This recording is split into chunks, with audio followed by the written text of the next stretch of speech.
Hello and welcome. My name is Justin Clark, and today I'm going to explain to you briefly what aquaponics is and why it's important that we develop these systems. Aquaponics is an integration of two currently used agricultural systems, one being aquaculture, which is the farming of fish or other aquatic species in an enclosed system. Now there's some issues today with aquaculture in that, number one, we have to find food to feed these aquatic species. A lot of that comes from the wild, or it's corn-based, which both can be very unsustainable. Now, the other thing is that these aquatic species that we have in these systems produce a lot of fish waste. Now, if something has to be done with this fish waste, and there's a lot of ways we can use it sustainably. However, today a lot of it's being pumped back into the systems where the water came from, which would be the rivers, the lakes, and the nitrites and ammonia that are in these fish wastes are putting strain and pressure on the native populations of fish that live in those systems. So, as I mentioned, aquaponics is an integration of aquaculture and hydroponics. Hydroponics is growing plants in a soilless medium, usually with a nutrient-enriched liquid or water. It's pumped up into a bed. I'll show you what that is. You'll have your nutrient tank here, and in your nutrient tank is where you add everything that's going to help them grow. Your nutrient tank, you've got a pump.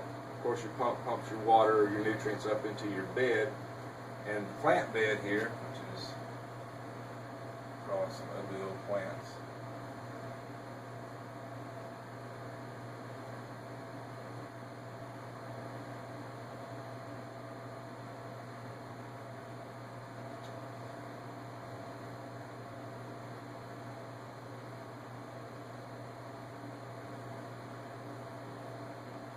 So your plant bed here contains your soilless medium, which could be gravel, could be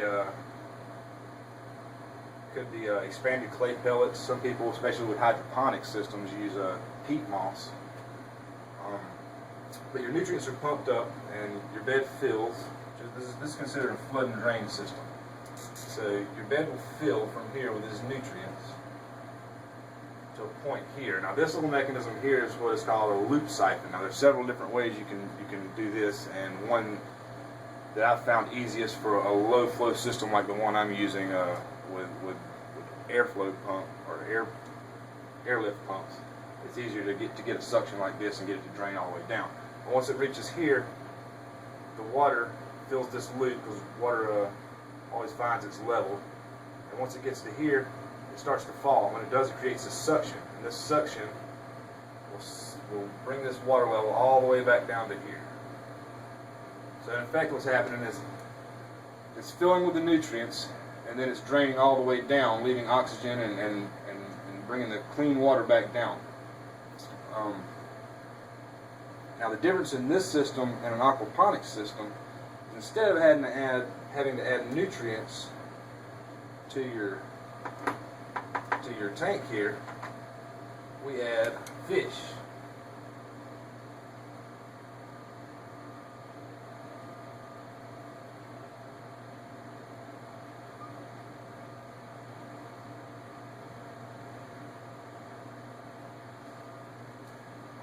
Now what the fish do is they add the excrement that I was telling you about, the nitrites and ammonia. The ammonia comes from the gills, and nitrites also, but also comes from their excrement. Now, left in a system like this alone, where there's no filtration, these fish would die. But what happens here is these nutrients, this nutrient-rich water, is pumped back up into the system, and there's bacteria in here called nitrobacter that take this nitrite and ammonia and then consume it, and what they expel, what they give off, is nitrate. Now nitrate is far less harmful to the fish and pretty much inert. They can stand large concentrations of that. But also the nitrate is easier for the plants to take up. So fish make the nitrite and ammonia. Bacteria turn it into nitrate. The plants use these nutrients to make green leaves and also fruits. And then the water drains back down, and when the water comes back down, it's clean, It's full of oxygen because oxygen gets caught in here, not to mention that the plants give off oxygen, so it's oxygenating the water as it comes back in. That's the basics of an aquaponics system. By keeping everything in an enclosed system like this, we're making it much more sustainable. Now we still have the issue, okay, this means that the water's not going back into the system, back into the ecosystem, staying right here, and as is the excrement that's being dealt with. Now there's other components you can add to it, and this is just a very basic explanation of it. Also might want to add some mechanical filtration to get out some suspended solids. And there's a lot of potentials for it. I wanted to show you this and explain exactly what it was before I take you and show you the small system that I have set up. By taking systems like this and upscale them to a point that they can feed families or even villages, we can solve, or at least help lessen a few of the world's major problems with sustainability. One being that if you have systems like this in backyards and locally, or people locally growing food like this in villages in Africa, here in the United States, anywhere really, the closer your food is to you, the less energy or fossil fuels being spent to get it to you. Now, like I said, it's also a better system than what we're currently working with because there's no pesticides going in, there's no fertilizers going in. You're making fish, you're using the nitrogen cycle to produce your food and clean your water and keep it all in a contained system. Now, like I said, there's several components you can add to this. One being a larger biofilter, and the more filtration you have, the more biomass you can add down here, the more fish you can have, and also more aeration. So you may want to add an aerator to this to increase your biomass.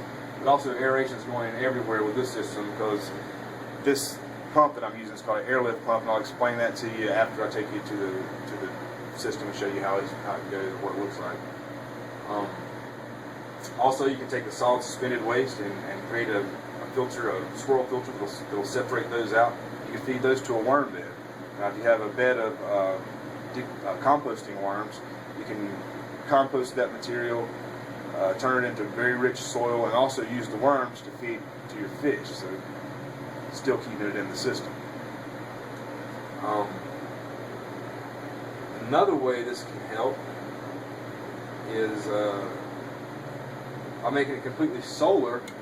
The reason I'm using airlift pumps is because they use less energy than water pumps, and gives you the opportunity to use like solar and wind power and things like that to power these things in countries where, everywhere for that matter, where energy is at a premium right now.